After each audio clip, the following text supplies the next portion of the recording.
अफगानिस्तानको कप्तानबाट हटे नाभी। राष्ट्रपति विद्यादेवी भण्डारी सोमबार आइसल्यान्ड जाने। घट्न थाल्यो रातो आलुको मूल्य। दार्चुला पुगेर नेकपा एमालेका अध्यक्ष केपी ओलीले भने कालापानी लिपिलेक र लिम्पियाधुरा फिर्ता ल्याउँछु। बलात्कार आरोपी सन्दीप लामिछानेलाई थुनामा पठाउन अदालतको आदेश। निहारिका राजपूतका छोराको डीएनए शिवराज श्रेष्ठसँग मिल्यो। सन्दीप लामिछाने प्रकरण अदालतले माग्यो पीडितको जन्म दर्ताको अभिलेख। केपी ओलीले भने एमसीसी बारेमा प्रचण्डलाई सोध्नुहोस्, हामीलाई होइन। मञ्चबाट केपी ओलीको नारा। मङ्सिर 4 केपी ओली सरकार। मङ्सिर 1 गतेदेखि सवारी लाइसेन्सको अनलाइन आवेदन बन्द हुने। काठमाडौँका विद्यालयमा डिजिटल सिकाइका लागि सम्झौता। बालटा पुगेकी निहारिका राजपूतलाई प्रहरीले नियन्त्रणमा लियो। घरको पूजा कोठामा भवनसँगै महजोडीको फोटो पनि राख्छु भन्दै प्रदीप भट्टराईको भनाई। काठमाडौँमा खुला व्यायामशाला बनाउन इजरायलले माग्यो अनुमति। एक भोट खेर जान नपाओस् भन्दै प्रचण्डको भनाई। तोसीमा कार्कीको उम्मेदवारी कायम राख्ने अन्तरिम आदेश विरुद्ध आयोगको निवेदन। दाङमा श्रीमतीको हत्यापछि श्रीमानले गरे आत्महत्या। कंग्रेसका नेताहरूको बुद्धि कहिले पनि सुल्टो हुँदैन भन्दै नेकपा एमालेका अध्यक्ष केपी शर्मा ओलीले भने। निर्वाचनमा गठबन्धनलाई 2/3 सिट भन्दै नेता वर्षमान पुनले भने सन्दीप लामिछाने सफलताको शिखर चुमेको करियर पुग्यो कारागार। फिल्डमा देखिन छाडे मेयर बालेन शाह। महानगर भन्छ अनुसन्धान गरिरहेका छौं। टालाटुली बटुली गठबन्धन सरकार कठपुतली भन्दै नेकपा एमालेका अध्यक्ष केपी शर्मा ओलीको भनाई। चुनावपछि सुरेन्द्रजी र म पनि प्रधानमन्त्री बन्ने सम्भावना छ भन्दै नेकपा माओवादी केन्द्रका अध्यक्ष प्रचण्डले भने। दर्शक महानुभावहरू नमस्कार। स्मार्ट खबरको न्युज बुलेटिनमा यहाँहरूलाई हार्दिक स्वागत छ। म आर्यन उपानी। सदाको चाहिँ आज पनि हामी उपस्थित भइसकेका छौँ आजका मुख्य समाचारहरू लिएर।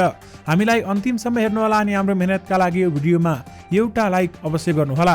दर्शक महानुभावहरू पल पलको न्युज अपडेटका लागि हाम्रो च्यानललाई सब्स्क्राइब गरी नजिकै आउने बेल आइकनलाई क्लिक गर्नुहोला। कहाँबाट हेर्दै हुनुहुन्छ अनि के कस्तो लाग्दैछ आफ्ना कुराहरू तलको कमेन्ट बक्समा कमेन्ट गर्नुहोला। दैनिक रूपमा हेर्नुहुन्छ भने रेगुलर भनेर लेख्नुहोला। आज पहिलोचोटि हो भने फर्स्ट टाइम लेखिदिनुहोला। दर्शक महानुभावहरू देशभित्रबाट हेरिरहनु भएको छ भने आफ्नो गाउँ ठाउँ सहर अनि जिल्लाको नाम लेखिदिनुहोला। विदेशबाट हामीलाई हेरिरहनु भएको छ भने कुन देशबाट हेर्नु भएको छ त्यो कुरा पनि तलको कमेन्ट बक्समा कमेन्ट गरिदिनुहोला। आउनुहोस् दर्शक महानुभावहरू आजका मुख्य समाचार सुरु गरौँ। कालापानी लिपिलेक र लिम्पियाधुरा फिर्ता ल्याउँछु भन्दै केपी ओलीले भनेको प्रसङ्गबाट। पूर्व प्रधानमन्त्री तथा नेकपा एमालेका अध्यक्ष केपी शर्मा ओलीले कालापानी लिपिलेक र लिम्पियाधुरा फिर्ता ल्याएरै छाड्ने दावी गरेका छन्। सदरमुकाम खलङ्गामा एमालेले आयोजना गरेको चुनावी सभालाई सम्बोधन गर्दै ओलीले राष्ट्रियताको सवालमा नेपाल 1 इन्च जमिन कसैलाई छाड्ने पक्षमा नरहेको उल्लेख गर्दै मिचीको भूभाग फिर्ता ल्याएरै छाड्ने दावी गरेका हुन्। राष्ट्रियताको प्रश्नमा नेपालले 1 इन्च पनि जमिन कसैलाई छाड्नेवाला छैन, 1 इन्च जमिन पनि मिच्न दिनेवाला छैन। मिचीको भए फिर्ता ल्याउँछ भनेर हामीले नक्सा पनि जारी गरेका छौं। ओलीले भने संसदले सर्वसम्मतका साथ पारित गरेको छ, त्यो कुराको फेरि ग्यारेन्टी गर्न चाहन्छु। कीर्ति खुल्सीलाई महाकाली उल्लेख गरेर भारतले 60 वर्षदेखि कालापानी लिपिलेक र लिम्पियाधुरा मिचीको बताउँदै उनले मिचीको भूभाग फिर्ता ल्याएर छाड्ने समेत बताएका छन्।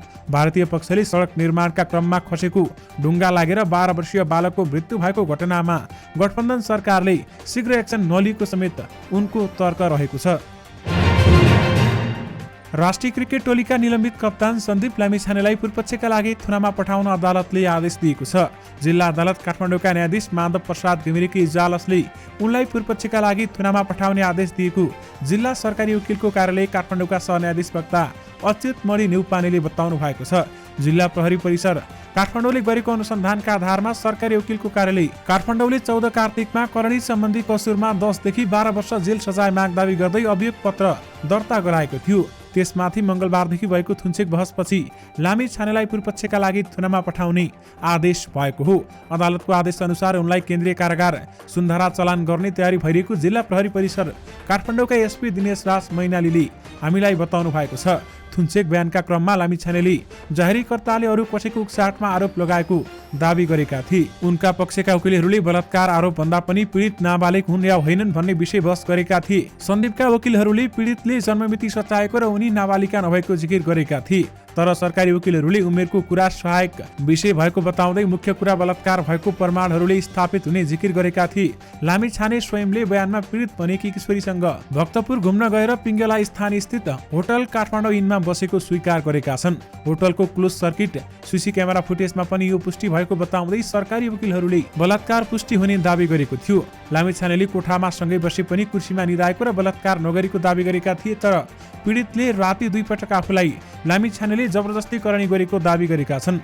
दोस्रो पटक हृदय कराउन थालेपछि लामिछानेले कुटपिट गरेको पनि उनको भनाइ रहेको छ। लामिछाने विरुद्ध प्रहरी वृत्त गौशालामा 21 भदौमा 17 वर्षकी किशोरीले जबरजस्ती करणीको कसुरमा किटानी जाहेरी दिएकी थिइन्। जाहेरी परेको 2 दिनपछि जिल्ला अदालत काठमाडौँले उनलाई पक्राउ गर्न प्रहरीलाई अनुमति समेत दिएको थियो। सरकारले आगामी 1 मङ्सिरदेखि सवारी चालक अनुमति पत्र लाइसेन्सको अनलाइन आवेदन लिने प्रणाली बन्द गर्ने भएको छ। एक सूचना जारी गर्दै यातायात व्यवस्था विभागले लाइसेन्सको अनलाइन आवेदन प्रणाली अनिश्चितकालका लागि बन्द हुने बताएको छ। सूचना अनुसार अर्को सूचना प्रकाशित नभएसम्मका लागि यो प्रणाली बन्द हुनेछ। 4 मङ्सिरमा हुने प्रतिनिधि सभा र प्रदेश सभाको निर्वाचनमा विभागबाट कर्मचारीहरू खटिनुपर्ने भएकाले सेवा रोक्नु परेको सरकारको दाबी छ। विभागले कहिलेदेखि प्रणाली खुल्छ भन्ने उल्लेख गरेको छैन। विभागले लाइसेन्स छपाई र वितरण चरण ढिलासुस्ती गर्दै आएको छ भने ट्रायल पास भएकाहरूले करिब 3 वर्षसम्म पनि लाइसेन्स नपाएको अवस्था छ।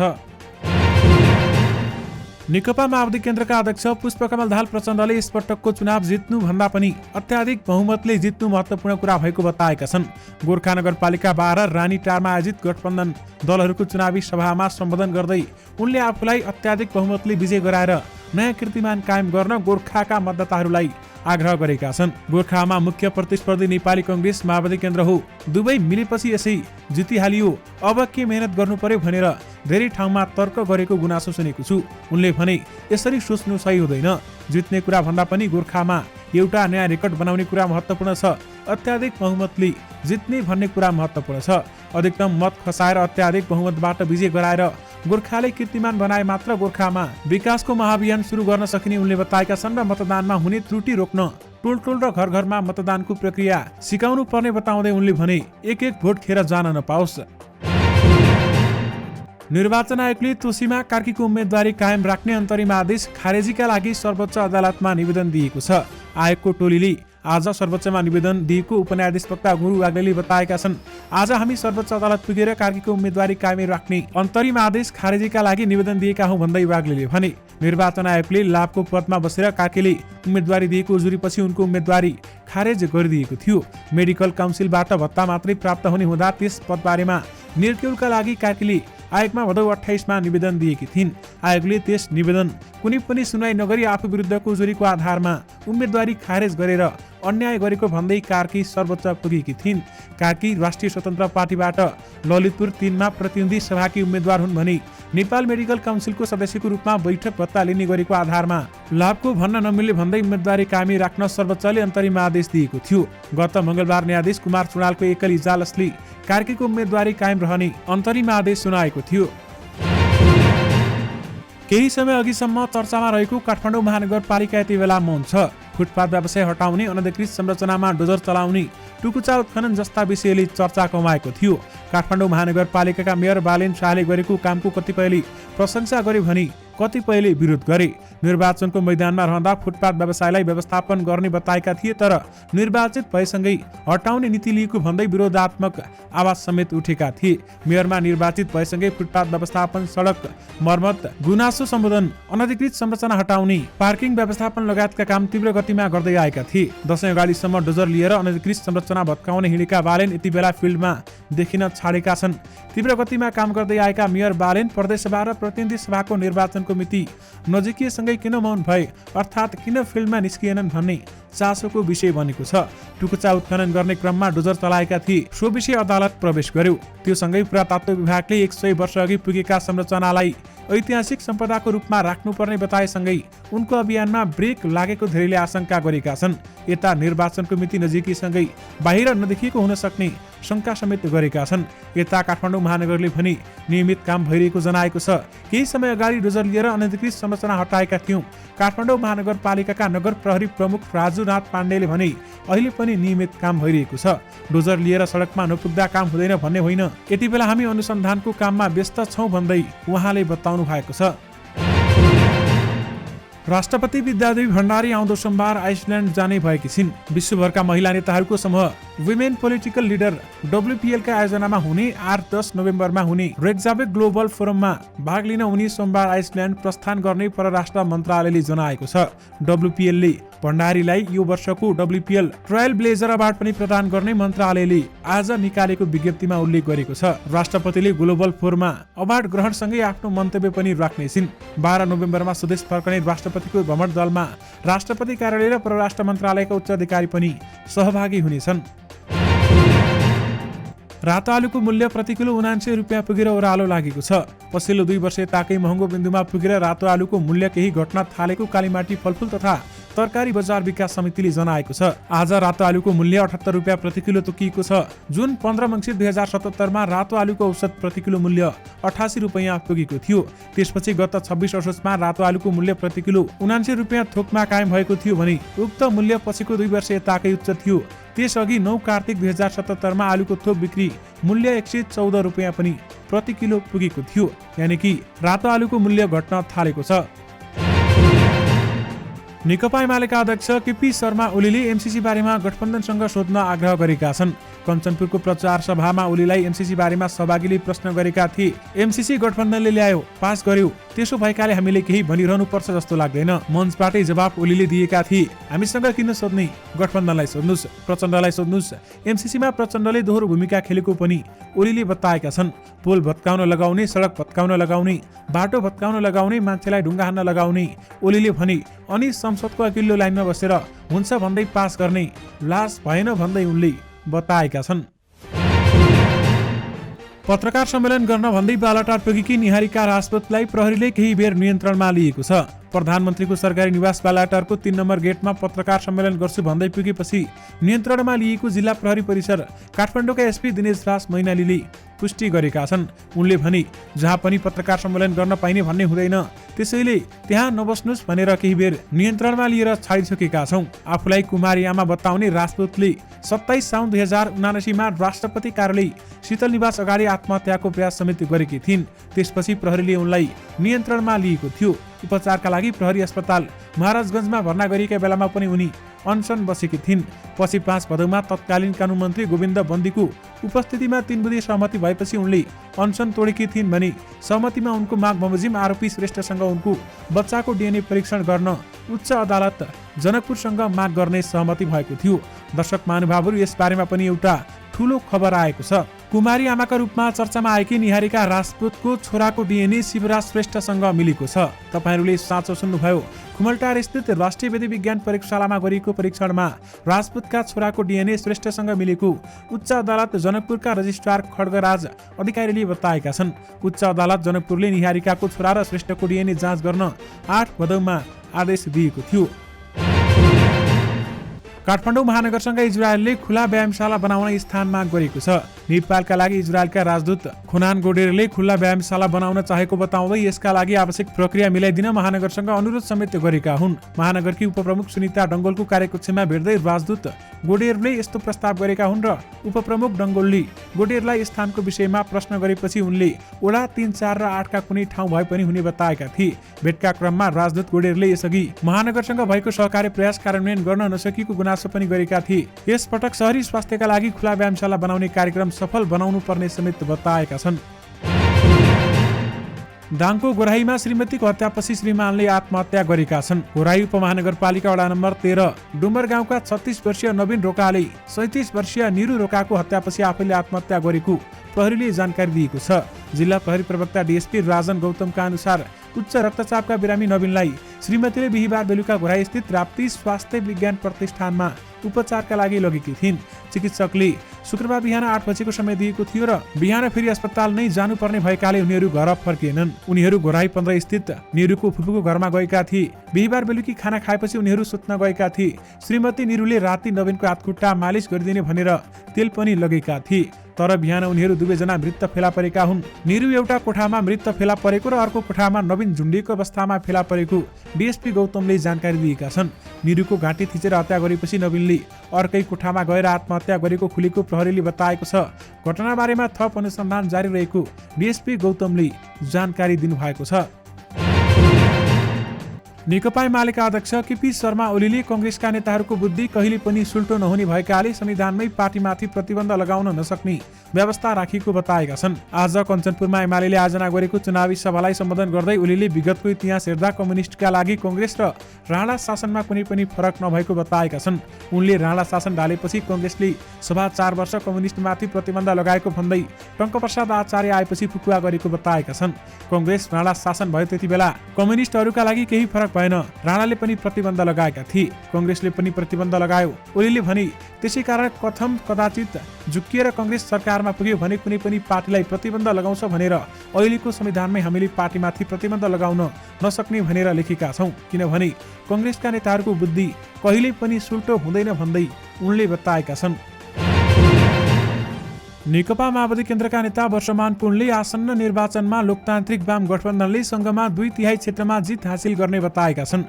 रोल्पामा लोकतान्त्रिक वाम गठबन्धनद्वारा आयोजित संयुक्त चुनावी सभालाई सम्बोधन गर्दै नेता पुनले निर्वाचनपछि सङ्घ र सबै प्रदेशमा गठबन्धनको सरकार बन्ने दावी गरेका छन्। पुनले भने आगामी निर्वाचनबाट गठबन्धनले कम्तीमा 2/3 बहुमत पाउँछ, यो मेरो दावी हो।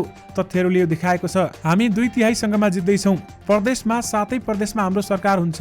गठबन्धनले घोषणापत्र मार्फत शिक्षा, स्वास्थ्य र पूर्वाधार लगायतका क्षेत्रलाई प्राथमिकता दिएको उनको भनाइ छ। तीनै तहका सरकारका समन्वयमा घोषणापत्र कार्यान्वयनमा लैजाने प्रतिबद्धता समेत उनले जनाएका छन्। नेकपा माओवादी केन्द्रका अध्यक्ष पुष्पकमल दाहाल प्रचण्डले गठबन्धनका उम्मेद्वारहरूलाई विजय गराउन अपील गरेका छन्। गोर्खा नगरपालिका 14 स्थित याङकोटमा आयोजित सभालाई सम्बोधन गर्दै उनले गोर्खाबाट निर्वाचनमा हुमेका उम्मेद्वारहरूलाई अत्याधिक बहुमतले विजय गराउन अपील गरेका हुन्। पूर्व प्रधानमन्त्री समेत रहेका अध्यक्ष प्रचण्डले गठबन्धनलाई विजय गराए सुरेन्द्र पाण्डे गण्डकी प्रदेशको मुख्यमन्त्री र आफू प्रधानमन्त्री बन्ने ठुकुवा समेत गरेका छन्। तपाईँहरूले दिएको शक्ति लिएर सुरेन्द्र पाण्डेजी गण्डकी प्रदेशको मुख्यमन्त्री बन्ने सम्भावना छ भन्दै उहाँले बताउनु भएको हो। साथै उनले गोर्खाको विकास र समृद्धिको यात्रा तीव्र र द्रुत गतिमा अगाडि बढ्ने प्रतिबद्धता समेत व्यक्त गरेका छन्। उनले सबैले बिना हिचकिचाहट रुख र हँसिया हतौडामा मतदान गर्नुपर्ने बताएका छन्। अस्ट्रेलियामा भइरहेको T20 विश्वकपमा बाहिरिएपछि अफगानिस्तानका कप्तान मोहम्मद नाबीले T20 टिमको कप्तानबाट राजीनामा दिएका छन्। सुपर 12 अन्तर्गत समूह A को अन्तिम खेलमा अफगानिस्तान अस्ट्रेलियासँग 4 रनले पराजित भएको थियो। कप्तानी छाडेपछि उनले अफगानिस्तानका लागि खेल्न नछाड्ने बताएका छन्। हारपछि विज्ञप्ति निकालेर नाबीले भनेका छन्, तत्काल लागू हुने गरी मैले कप्तान छोडेको छु। टिम र व्यवस्थापनलाई मेरो आवश्यकता परेमा मैले राष्ट्रका लागि निरन्तर खेल्नेछु। सुपर 12 मा 3 खेल हारेको अफगानिस्तानले 2वटा खेलमा भने वर्षाका कारण अङ्ग बाँडेको थियो। जिल्ला अदालत काठमाडौँले सन्दीप लामिछाने विरुद्ध जबरजस्ती करणीको कसुरमा केटानी जाहेरी दिने किशोरीको जन्म दर्ताको अभिलेख किताबको सक्कल प्रति झिकाउन आदेश दिएको छ। उक्त मुद्दाको थुन्सेक बहसका क्रममा लामिछाने पक्षका वकिलहरूले जाहेरीकर्ता नाबालिग भएको दावी गर्दै उनको जन्ममितिमा विवाद भएको बताएका थिए। उनीहरूले किशोरीको जन्ममिति 2061 जेठ 18 गते रहेको विवरण अदालतमा पेश गरेका थिए। तर जिल्ला प्रहरी परिसर काठमाडौँले गरेको अनुसन्धानका आधारमा जिल्ला सरकारी वकिल कार्यालयले अदालतमा पेश गरेको कागजातमा उनको जन्ममिति 2062 जेठ 18 गते छ। लामिछाने पक्षका वकिलले बलात्कार आरोपको प्रतिवाद गर्नुभन्दा बढी जाहेरीकर्ताको उमेरमाथि बहस समेत गरेका थिए। काठमाडौँ महानगरपालिकाले डिजिटल शिक्षण सिकाइ गर्न सम्झौता गरेको छ। आज सामुदायिक विद्यालयहरूमा डिजिटल शिक्षण पद्धति विकास गर्न काठमाडौँ महानगर र डिजिटल एन्ड बियोन्ड प्रालीबीच सम्झौता भएको छ। महानगरकी उपप्रमुख सुनिता डङ्गोल, प्रमुख प्रशासकीय अधिकृत वसन्त अधिकारी र शिक्षा सल्लाहकार रेसु अर्यालको रहबरमा राष्ट्रिय सभागृहमा शिक्षा विभागका प्रमुख रामप्रसाद सुवेदी र बियोन्डका प्रमुख कार्यकारी निर्देशक सगुन ढुङ्गानाले सम्झौता पत्रमा हस्ताक्षर गरेका हुन्। बियोन्ड गुगलको नेपाल र दक्षिण एसियाली साझेदार संस्था हो। आउँदो 2 वर्षका लागि भएको सम्झौता बमोजिम बियोन्डले महानगरलाई गुगलबाट शैक्षिक क्रियाकलापका लागि प्राप्त हुने सुविधा, सञ्चालन र व्यवस्थापनका लागि तालिम लगायत सहयोग सेवा निःशुल्क उपलब्ध गराउनेछ। निर्देशक प्रदीप भट्टराई र महासञ्चार एकअर्काका लागि प्राय जस्तै हुन्, एक बिना अर्को अधुरो आउँछ। महासञ्चारकै गोरेटोमा प्रदीपले फिल्म निर्देशकको करियर बनाएका छन्। महजोडी र प्रदीपको पछिल्लो सहकारी फिल्म महापुरुष अहिले हलमा चलिरहेको छ। सकारात्मक प्रतिक्रिया मात्र होइन, फिल्मले बक्स अफिसमा पैसा पनि छापिरहेको छ। हरिवंशदेखि निर्देशक भट्टराईसम्म फिल्मको पोस्ट रिलिज प्रचार प्रसारमा व्यस्त छन् भने प्रदीप र महजोडी बीच सुरुवातदेखि नै एक खालको आत्मीय सम्बन्ध छ, जुन उनीहरूले महापुरुष प्रचारको क्रममा पनि मिडिया सामु खुलस्त पारेका छन्। निर्देशक भट्टराईले त काठमाडौँमा आफूले घर बनाउन लागेको र त्यहाँ हुने पूजा कोठामा भगवानसँगै महजोडीको फोटो राख्ने बताएर त्यो सम्बन्ध कति हार्दिक छ भन्ने कुराको पुष्टि समेत गरेका छन्। नेकपा एमालेका अध्यक्ष केपी शर्मा ओलीले अहिलेको सरकारलाई कठपुतलीको संज्ञा दिएका छन्। चुनाव प्रचारका क्रममा बैतडी पुगेका ओलीले कठपुतली सरकारबाट देश नचल्ने बताएका छन्। टालाटुली बटुली कति राम्री कठपुतली, ओलीले भने यो कठपुतली हो, यस्ताबाट सरकार चल्दैन, देश चल्दैन र बन्दैन पनि। आगामी चुनावपछि आफ्नै नेतृत्वमा एमाले सरकार बनाउने ओलीले बताए। आफ्नो सरकार बनाउने नारा मञ्चबाटै ओलीले लगाएका थिए। मञ्चबाट मङ्सिर 4 ओली सरकार भन्ने उनले नारा लगाएका हुन्। दर्शक महानुभावहरू, यससँगै तपाईँहरूमाझ आजका सबै मुख्य समाचारहरू राखिसकेका छौँ। फेरि पनि तपाईँहरूमाझ नयाँ मुख्य समाचारको साथमा उपस्थित हुने नै छौँ। अहिलेलाई भने मलाई बिदा दिनुहोस्। नमस्कार।